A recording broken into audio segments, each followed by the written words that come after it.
2026 अभी ख़त्म भी नहीं हुआ है और तकरीबन 11 कंपनीज का आईपीओ हो गया है। तो चलो आओ इसे रियल एग्जाम्पल से समझते हैं।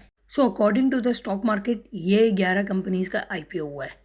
अगर इन्हें मैं सेक्टर वाइज देख लूँ तो ये सेक्टर्स के अंदर ये लाई करती हैं, और अगर मैं इन्हें लिस्टिंग मेथड के हिसाब से देख लूँ तो ये लिस्टिंग मेथड है इनका, और ये इनकी बुक रनर कौन कौन थे, आरिफ था, के डी था, या के ट्रेड थे, जे एस ये वो है, और इनकी डेट ऑफ लिस्ट कब ये लोग स्टॉक मार्केट पे लिस्ट हुए।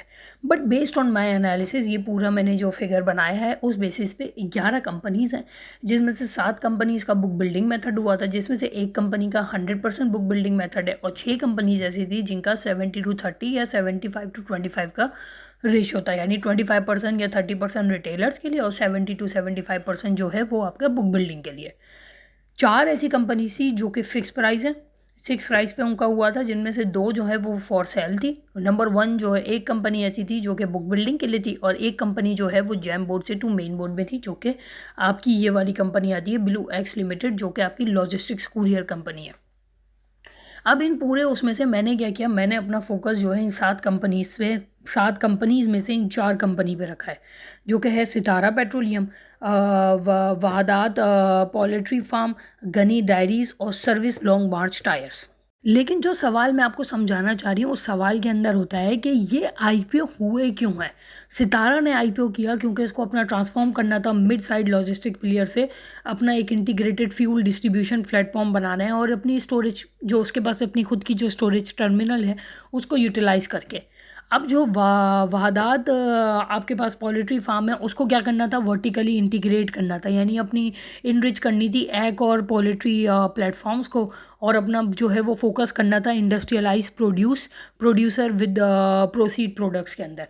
गनी ने क्यों किया, गनी ने किया ताकि वो अपनी लॉन्ग टर्म इक्विटी कैपिटल को जो है वो सिक्योर कर सके, ताकि उसके अंदर वो एक्सपेंड कर सके कहाँ पे, स्केल ऑटोमेटेड डेयरी फार्म के अंदर, और जैसे कि हम जानते हैं ये रॉ मिल्क के अंदर एक मेजर सप्लायर है, तो अपनी पोजीशन को मेंटेन कर सके। सर्विस ने क्यों किया, सर्विस ने इसलिए किया कि भाई मुझे डोमेस्टिक और एक्सपोर्ट दोनों मार्केट को जो है वो टैपिंग करना है, और कैपिटल स्ट्रक्चर की रिक्वायर्ड है। यानी कि समझ के आया, बॉटम लाइन मैसेज किया है कि आईपीओ होता क्यों है। आईपीओ होता है एक्सपेंशन के लिए, और एक्सपेंशन क्यों होती है, जब आपकी कंपनी में ग्रोथ होती है। ग्रोथ कब होती है, जब आप वैल्यू ऐड करते हो। वैल्यू ऐड कैसे करते हो, जब आपको नज़र आ रही होती है डिमांड मार्केट के अंदर है, या वैल्यू ऐड करते हो आप बाय सेलिंग द प्रोडक्ट्स, जिससे आपको प्रॉफिट होता है। प्रॉफिट कैसे आती है, सेल्स कैसे होती है, जब आप प्रोड्यूस करते हो, जब आप प्रोड्यूस करके उसको बेचते हो फाइनल प्रोडक्ट्स को। ठीक हो गया, यानी कि दोनों का लिंक, डिमांड और सेल का लिंक होता है आपकी कंज्यूमर अंडरस्टैंडिंग से, यानी कि कंज्यूमर के लिए आप कंज्यूमर क्या चाह रहा है, अब उसको अंडरस्टैंड करने के लिए आपको मार्केट पढ़नी होती है।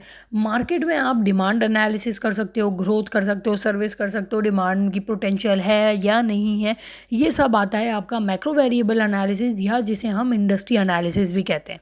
अब जाहिर सी बात है एनालिसिस बहुत टाइप के होते हैं, जिसमें इंडस्ट्री है, कॉम्पिटिटर है, ज्योग्राफिकल है, प्रोडक्ट है, और साथ साथ में फाइनेंशियल एनालिसिस भी होते हैं जो कि कंपनीज करती हैं। लेकिन ये सारी कंपनीज आईपीओ ही क्यों करती हैं, ज़रा सोचिएगा। क्यों ये लोग अपना पैसा नहीं डालते, या डेट क्यों नहीं खरीद ले, या डेट क्यों नहीं लेते, वो आपके पास क्यों आ रहे, ज़रा समझना और मुझे ज़रूर कमेंट में बताना। सी यू।